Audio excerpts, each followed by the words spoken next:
Hello guys, welcome to my vlog. So आज चाहिँ हामीले आजदेखि 5 दिनसम्म चाहिँ हामीले होइन फ्यामिली टुरको लागि प्लान गरेको छौँ. सो अब मौसम चाहिँ अब पानी परेको परेको जस्तो भइरहेको छ तर लेट्स सी के हुन्छ होइन. आज बिहान 7 बजेको छ. So we are going first to Gorkha then after त्यहाँबाट चाहिँ हामी अब स्टेप बाई स्टेप तपाईँहरूलाई देखाउँछौँ पछि. आज हाम्रो यात्रा चाहिँ मुक्तिनाथसम्म रहेको छ. पहिल्यैदेखि नै हामी सबैजना मुक्तिनाथ जानी भन्दा भन्दै आज हाम्रो साहिद जुरेको छ. भगवान्ले पनि बोलाए जस्तो छ. त्यही भएर हामी सबैजना मिलेर चाहिँ मुक्तिनाथ यात्राको लागि हिँड्यौँ है त. अहिले चाहिँ हामी गोर्खा जाँदैछौँ. मम्मीले पहिल्यैदेखिबाट गोर्खा जान मन गरेको हुनाले हामी चाहिँ अहिले गोर्खा कालीका मन्दिरमा दर्शनको लागि जाँदैछौँ र त्यसपछि चाहिँ हामी पोखरा यात्रा गर्नेछौँ. जाँदा जाँदै बिच बाटोमा 30 मिनट जतिको जाममा हामी पर्यौँ.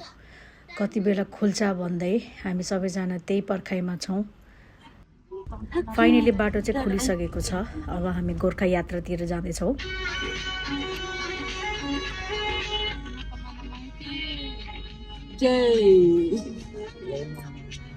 जाँदा जाँदै मनोकामना मन्दिर पनि आइसकेको छ. मनोकामना मन्दिर चाहिँ हामी फर्किँदाखेरि ढोक्नेछौँ. त्यहाँ पनि सबैजनालाई जान मन छ भनिरहेको छ. म त पहिले कतिचोटि गइसकेँ तर त्यही पनि अब फ्यामिलीसँग चाहिँ जानुपर्ला. गोर्खा आएको अवस्था. गोर्खा कालीका मन्दिर. गोर्खा मन्दिर चाहिँ म सानो बच्चा बेला आएको थिएँ. मलाई त्यति साह्रो याद चाहिँ छैन तर स्कुलको भ्रमणबाट आएको थिएँ. अहिले चाहिँ अलिक बुझ्ने भएपछि चाहिँ गोर्खा आउँदा त एकदम छुट्टै खुसी भएको जस्तो फिल भयो. फाइनली हामी गोर्खा कालीका मन्दिर आइसकेका छौँ होइन. हामी चाहिँ आजभोलि चाहिँ बाटो यहीँसम्म बनेको हुनाले चाहिँ एकदम सजिलो तरिकाले यहाँ माथिसम्म नै आइपुग्यो. अब अलिकति मात्रै बाटो छ. त्यो मात्रै हिँडेर अब माथि गयो भने ठ्याक्कै उतै माथि पुगिन्छ होइन. अब म तपाईँहरूलाई देखाउँछु माथि गोर्खा कालीका मन्दिर. गोर्खा कालीका मन्दिर चाहिँ नेपालको ऐतिहासिक र धार्मिक रूपमा धेरै महत्त्वपूर्ण मन्दिरमध्ये एक हो. यो गोर्खा दरबार परिसरभित्र अवस्थित छ र देवी गोरखकालीको मन्दिरका रूपमा प्रसिद्ध छ. मुख्य जानकारी चाहिँ थाहा पाउनु पर्दा चाहिँ यो मन्दिर गोर्खा जिल्लाको डाँडामाथि रहेको गोर्खा दरबारसँगै छ. नेपाल एकीकरणकर्ता पृथ्वीनारायण शाहसँग यसको गहिरो सम्बन्ध छ. विश्वास अनुसार चाहिँ देवी गोरखकालीले पृथ्वीनारायण शाहलाई नेपाल एकीकरणमा आशीर्वाद दिनुभएको थियो अनि मन्दिरको निर्माण राजा राम शाहको समयमा भएको मानिन्छ. तपाईँहरूले पनि हेर्न सक्नुहुनेछ गोर्खा दरबार मन्दिर चाहिँ एकदमै सुन्दर रहेको छ र यसै गरी भोलि चाहिँ मेला लाग्ने भनेर यहाँको मान्छेहरूले चाहिँ भन्नुभएको छ. यहाँ कहिलेकाहीँ ठुलो मेला लाग्ने गर्दछ. ठुलो मेला लागेको बेला चाहिँ भक्तजनहरू थुप्रै आउनुहुन्छ. हामी आएको बेला चाहिँ त्यति साह्रो भिड चाहिँ थिएन. त्यही भएर सजिलैसँग हामीले कालीको दर्शन लिन पायौँ. गोरखकालीलाई शक्ति र साहसीको देवी पनि मानिन्छ. जय काली र आयो गोर्खाली भन्ने प्रसिद्ध नारासँगै पनि यो स्थान जोडिएको छ. फाइनली हाम्रो गोर्खा कालीका मन्दिर ढोगेर हामी आइसकेछौँ. अब टक्क तल बजारतिर गएर खानासाना खाएर अनि हामी पोखरातर्फ जान्छौँ. आई थिङ्क पोखरामा आज हामी बास बस्छौँ होला. खास गरी हाम्रो टुर चाहिँ कहाँ हो रे? मुक्तिनाथसम्मको टुर हो है. त्यही भएर हामी स्टेप बाई स्टेप मन्दिर पूजा गर्दै पवित्र स्थलहरू ढोक्दै जाने भनेर हामी पहिला गोर्खा कालीको मन्दिर आयौँ. अब त्यसपछि हाम्रो नेक्स्ट स्टेप हुन्छ पोखरा पछि के हुन्छ हामी यो भ्लगमा देखाउनेछौँ. हाम्रो यहाँ दाजु चाहिँ होइन एकदम खुसी हुनुभएको छ होइन. उहाँले यो टुर जाने भनेर चाहिँ टक्क कलर गर्नुभएको छ टाउकोमा. ओहो कस्तो खतरा देखिरहेको छ कलरले. कन्डक्टर जस्तो देखाएको छ पोखरा पोखरा पोखरा पोखरा अब बिहानीको खाना हाम्रो गोरखनाथमा हुनेछ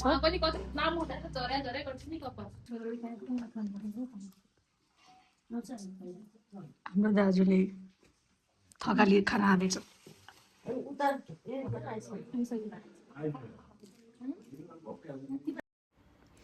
गोर्खा म्युजियम गोर्खा बजारमा रहेको ऐतिहासिक सङ्ग्रहालय हो यो पुरानो तल्लो दरबारभित्र राखिएको छ जुन शाह वंशसँगै सम्बन्धित ऐतिहासिक भवन हो यहाँ नेपाल एकीकरणकर्ता राजा पृथ्वीनारायण शाहसँग सम्बन्धित वस्तुहरू राखिएका छन् यहाँभित्र पुराना हतियार र कवच राजदरबारमा प्रयोग भएका सामानहरू पुराना सिक्का भाडा र दस्तावेज पृथ्वीनारायण शाहको सिंहासन विभिन्न जातीय समुदायका पोसाक र संस्कृति सामग्री यस्ता चिजहरू राखिएका छन् भित्र चाहिँ भिडियो खिच्न मिलेन किनभने एउटा प्राइभेसी पोलिसी राखिएको थियो त्यही भएर हामीले भिडियो खिचेनौँ र गोर्खा दरबार भ्रमण सकिएको छ अब हाम्रो नेक्स्ट यात्रा पोखरा रहेको छ पोखरामा चाहिँ हामीले पहिले बुकिङ गरेको थिएन थुप्रै होटलहरू हेरेपछि हामीले यो होटलमा चाहिँ बस्ने निर्णय गर्यौँ र यहाँबाट हामी भोलि मुस्ताङतर्फ लाग्नेछौँ आजको रात यो होटलमा हुनेछ हाम्रो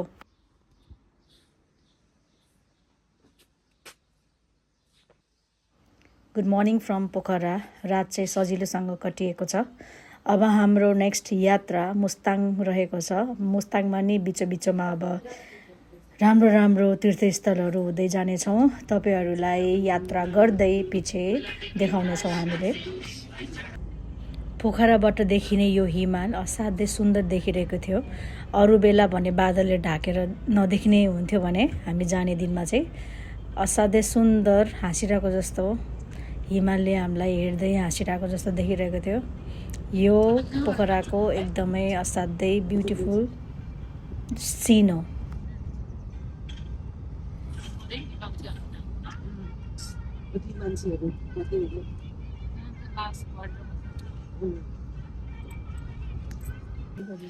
यात्राको सँगसँगै खानुपान त परिहाल्यो बिहानको नास्ता चाहिँ हामीले बाटोमै गरेको छौँ त्यसपछि फेरि हामी ब्याक टु गाडीमा गएर हामी हाम्रो यात्रालाई सफल गर्नको लागि गइरहेको छौँ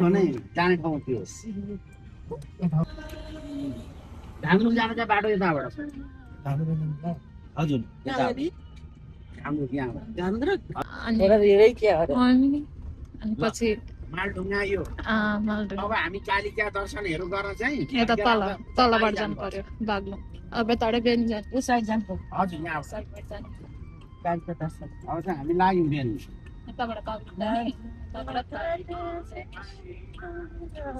अब यहाँ कति घन्टा पुगिन्छ हामी चाहिँ जाँदै म्याग्दी जिल्ला प्रवेशद्वार आइसकेका छौँ म्याग्दी जिल्ला हुँदै हामी गलेश्वर मन्दिरको दर्शन गर्दै आफ्नो यात्रा अघि बढाउनेछौँ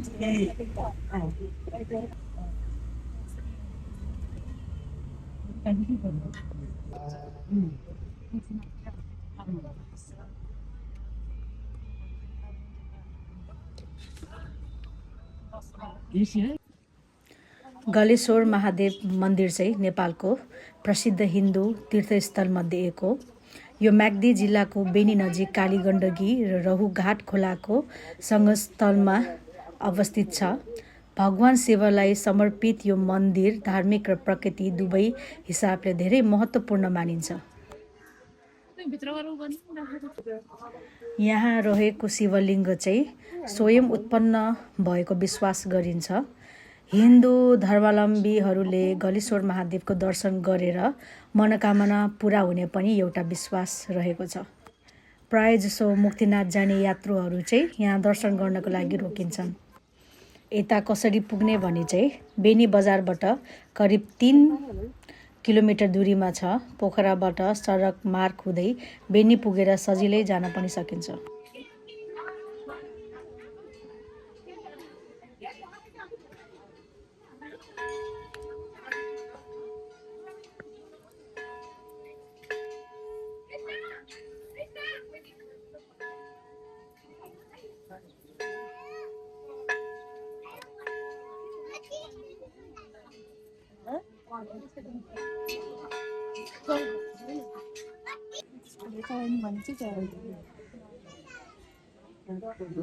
घर लिएर खाने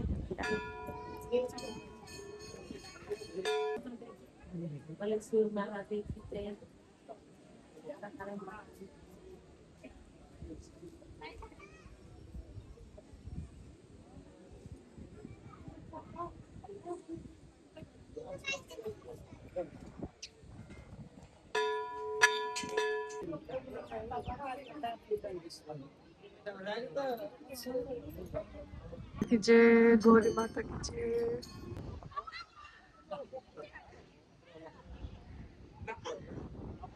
ओम नमः शिवाय।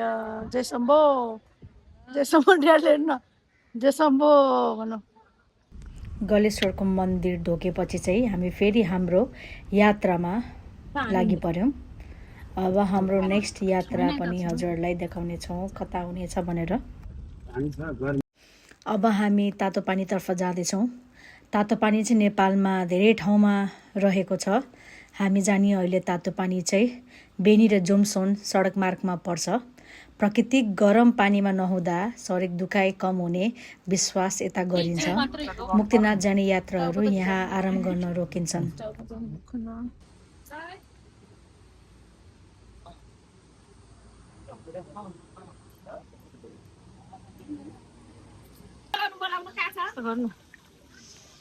यो चाहिँ तातो पानी यार, खुट्टै तातो भएर कस्तो भएको छ है।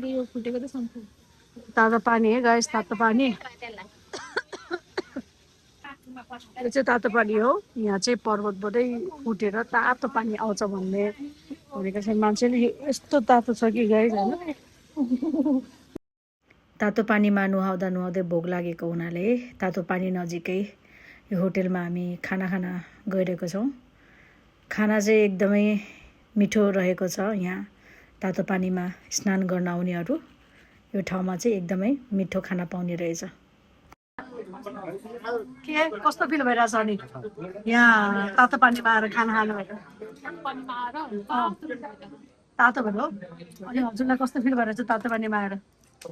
एकदम राम्रो फिल भइरहेछ। तपाईँलाई अनि नुहाएर कस्तो फिल भएको छ? पुरै फ्रेस भइरहेछ। फ्रेस हो। ल ढाड दिनु पऱ्यो। हाम्रो ड्याडले पनि अब राम्रोसँग ल नुहाएर अब खाना खाँदैछौँ हामी तातो पानीमा होइन। तातो पानीबाट खाना खाएपछि त्यसपछि हामी अर्को गन्तव्यतर्फ लाग्छौँ। अब तातो पानी हुँदै हामी रूप्से झरनातर्फ लाग्दैछौँ। रूप्से झरना चाहिँ नेपालका सबैभन्दा सुन्दर झरनाहरूमध्ये एक मानिन्छ। यसलाई रूप्से झरना वा रूप्से छहारा पनि भनिन्छ। यो म्याग्दी जिल्लामा बेनी जोमसन सडक मार्गमा अवस्थित छ। झरनाको उचाइ करिब 300 मिटर मानिन्छ। काली गण्डकीका नदी नजिक रहेको यो झरना हिमाली सडक यात्राको आकर्षण हो। पोखरा बेनी तातोपानी हुँदै रूप्से हुँदै मुस्ताङ जाने बाटोमा पर्छ। यहाँ प्रायजसो मुक्तिनाथ दर्शन गर्न आउनेहरू प्राय यो तातोपानी हुँदै रूप्से हुँदै मुस्ताङ जान्छन्।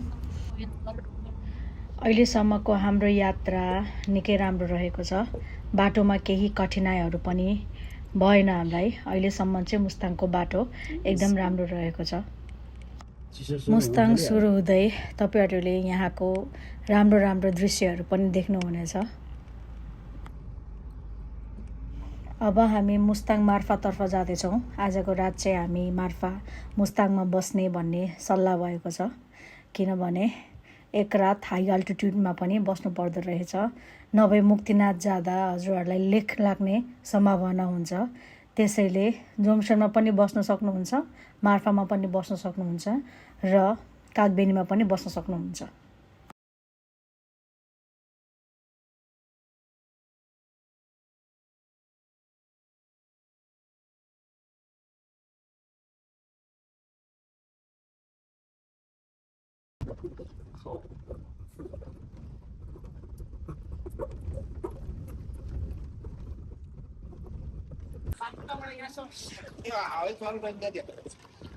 यो मार्फा गाउँ हो।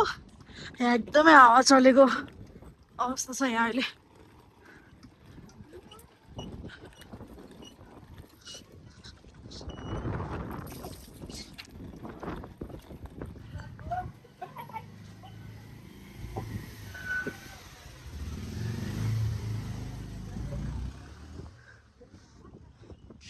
के हो यस्तो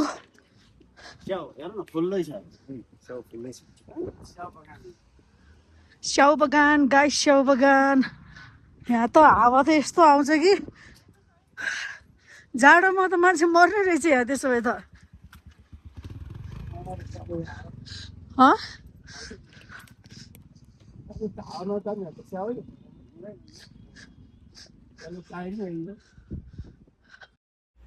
मार्फा मुस्ताङ जिल्लाको प्रसिद्ध र सुन्दर गाउँ रहेको छ। यो जोमसोन नजिक कालीगण्डकी नदी किनारमा अवस्थित छ र स्याउको गाउँ भनेर पनि यो चिनिन्छ। यहाँको सेता ढुङ्गाका घर र सफा गल्लीहरू निकै आकर्षक छन्। मार्फा विशेष गरी स्याउको जुस, स्याउ ब्रान्डी र स्याउ सुकुटीका लागि प्रसिद्ध छ। गाउँमा पुरानो बौद्ध गुम्बा र थकाली संस्कृति पनि देख्न पाइन्छ। यो चाहिँ जेरी गल्ली हो। यहाँ चाहिँ जेरी भन्ने मुभी चाहिँ सञ्चालक र रेकर्डिङ भएको कारणले यो गल्लीको नामै जेरी गल्ली भनेर राखिएको छ। यहाँ पनि थुप्रै टिकटक भिडियोहरू धेरै मान्छेहरूले बनाउने गर्छन्। यो ठाउँ नै यस्तो सुन्दर छ कि यहाँ जति भिडियो बनाए पनि मान्छेहरूलाई पुग्दैन।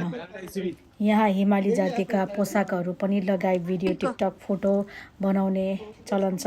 हामीले पनि यसै गरी शेर्पा समुदायको पोसाक लगाएर भिडियो टिकटक बनाउँदै मार्फा गाउँ एकछिन घुम्नका लागि हिँड्यौँ।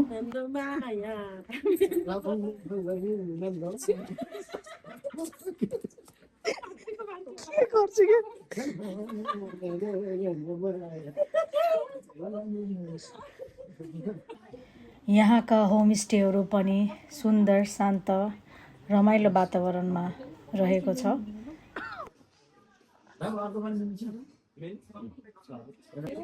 हामीले धेरै खाना खाएर होला। आज चाहिँ हामीले नाङ्लो खाना खाने विचार गऱ्यौँ। यही खाना खाएर आजको रात कटाउने छौँ।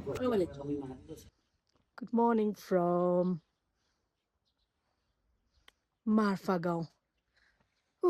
आज बिहानको 6 बजेको छ। घाम पनि आइसकेको छ मजाले।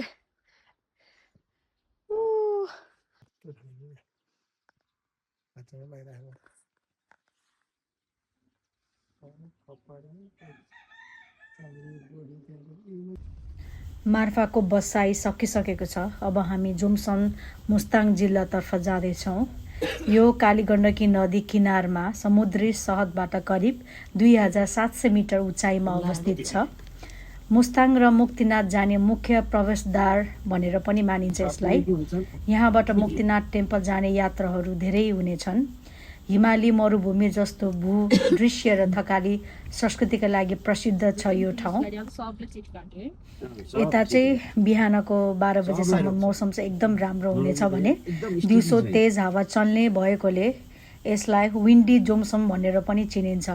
जाडोमा धेरै चिसो हुन्छ यो ठाउँ। यसै भनेको होइन रहेछ मुस्ताङ एउटा स्वर्ग जस्तो ठाउँ हो भनेर। यहाँको दृश्य हेर्दा स्वर्ग गएको जस्तो फिल हुने रहेछ। बाटो पनि त्यस्तै राम्रो, मौसम पनि धेरै चिसो पनि होइन, धेरै तातो पनि होइन, जाडोमा जाडो, चिसोमा चिसो, त्यस्तो साह्रो चिसो पनि होइन। जे होस् रमाइलो भइरहेको थियो। मेन भनेको चाहिँ दृश्य हेर्नुहोस् न, दृश्य यहाँको दृश्य हेरेको हेरै हुने रहेछ। अब चाहिँ हामी कागबेनीतर्फ जाँदैछौँ। कागबेनी मुस्ताङ जिल्लाको अत्यन्तै ऐतिहासिक र सुन्दर हिमाली गाउँ हो। यो कालीगण्डकी र जोङ खोलाको सङ्गम स्थलमा अवस्थित छ। कागबेनीलाई अप्पर मुस्ताङ प्रवेशद्वार पनि भनिन्छ। कागबेनीमा श्राद्ध, पिण्डदान र तर्पण गर्ने परम्परा धेरै प्रसिद्ध छ। विशेष गरी कालीगण्डकीका नदी किनारमा हिन्दू धर्मअनुसार पितृ कार्य गरिन्छ। यहाँ के विश्वास छ भने श्राद्ध गरे पितृहरूको आत्मालाई शान्ति मिल्ने एउटा विश्वास छ। विशेष गरी पितृ पक्षमा धेरै मान्छेहरू कागबेनी पुगेर श्राद्ध गर्छन्। नेपाल र भारतबाट पनि भक्तजन आउने गर्छन्। कागबेनीको श्राद्ध काम सकेर हामी पनि अब लाग्यौँ मुक्तिनाथतर्फ। फाइनली हामी हाम्रो यात्रामा पुगिसकेका छौँ। मुक्तिनाथ नेपालको असाध्य प्रसिद्ध धार्मिक स्थल हो। यो मुस्ताङ जिल्लामा समुद्री सतहबाट करिब 3800 मिटर उचाइमा अवस्थित छ। हिन्दू र बौद्ध दुवै धर्मका मानिसहरूका लागि यो पवित्र स्थान मानिन्छ। हिन्दू धर्ममा मुक्तिनाथलाई मोक्ष प्राप्त हुने स्थान मानिन्छ भने बौद्ध धर्मकाहरूले यसलाई चुमिक ग्यात्सा भनेर पूजा गरिन्छ। यो भगवान विष्णुको मन्दिर हो। मन्दिर पछाडि 108 वटा धाराबाट चिसो पानी बग्छ। मन्दिर प्रवेश गर्नुभन्दा अगाडि यहाँको 108 वटा धारामा स्नान गर्न जरुरी छ। यहाँ पानी र ढुङ्गा बीच प्राकृतिक ग्यासबाट बलेको ज्वाला पनि देख्न सक्नुहुनेछ। यसलाई मान्छेहरूले एउटा चमत्कारी भनेर मानिन्छ। यता आउनका लागि सावधानी चाहिँ के अपनाउनु पर्छ भने उचाइ धेरै भएकाले केही मानिसहरूलाई अल्टिट्युड सिकनेस लेख पनि लाग्न सक्छ। साँच्चै नै हो रहेछ, मुक्तिनाथको दर्शन गर्न पाउँदा एकदमै आनन्दमय महसुस हुने रहेछ। सायद यही आनन्दलाई नै भनिन्छ होला मुक्ति पाउनु।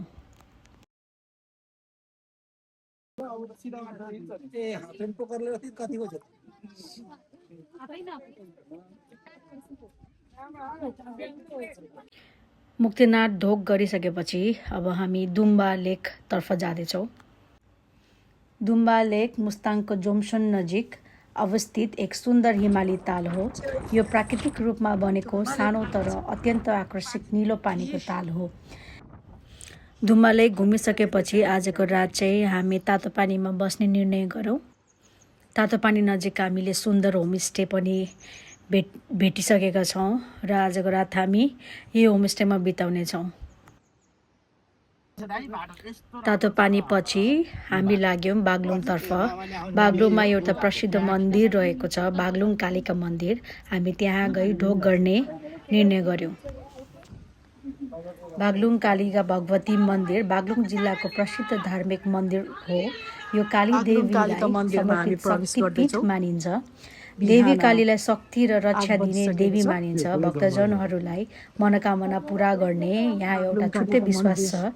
विशेष गरी दसैँ नवरात्रिमा यहाँ ठुलो मेला लाग्ने गर्छ।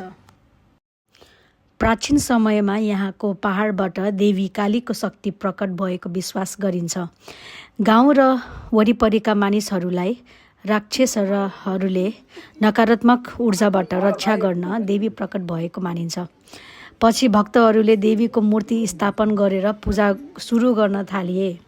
एक समयमा यहाँका क्षेत्रमा ठुलो महामारी र सङ्कट आएको थियो भने मानिसहरूले देवी कालीलाई प्रार्थना गरेर सङ्कट हटेको पनि विश्वास गरिन्छ। त्यसपछि यो स्थानलाई रक्षा दिने देवीको थान भन्न थालिएको हो।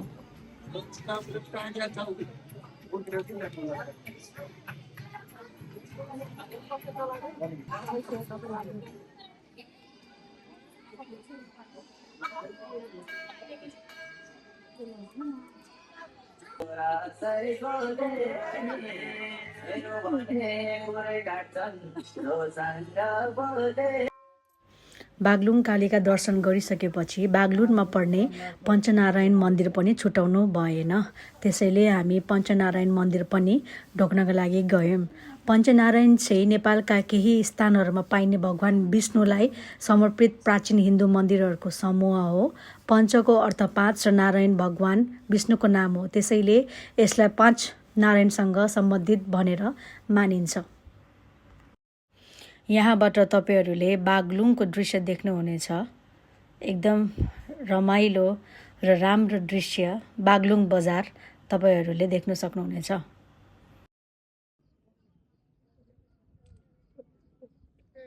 पञ्चनारायण पछि यहाँको गोल्डन ब्रिज त छुट्याउनै भएन।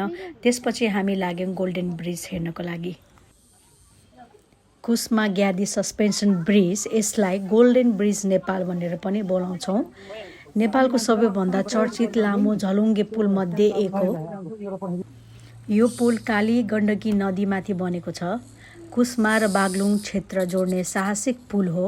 करिब 400 मिटर लामो यो पुल रहेको छ।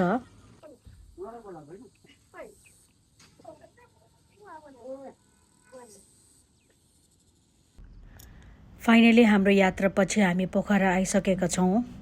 पोखरामा चाहिँ हामी फेवातालमा डुङ्गामा चढ्ने भनेर सबैजना अब पहिला हामी जता बसेको थियौँ पोखरामा त्यहाँ बसेर हामी डुङ्गा चढ्नको लागि फेवाताल पुग्यौँ।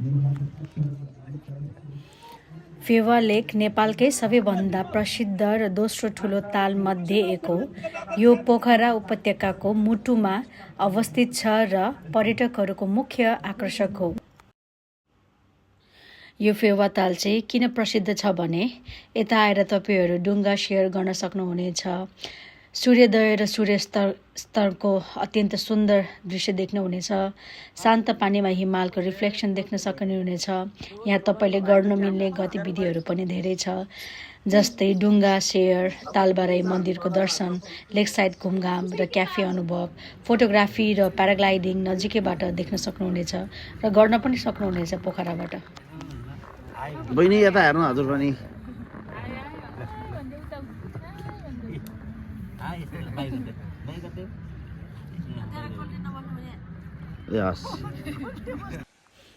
पोखरा घुमिसकेपछि छुटाउनै नहुने ठाउँ बेगनास ताल पनि हो। यो पनि एउटा पोखरामा रहेको सुन्दर ताल हो।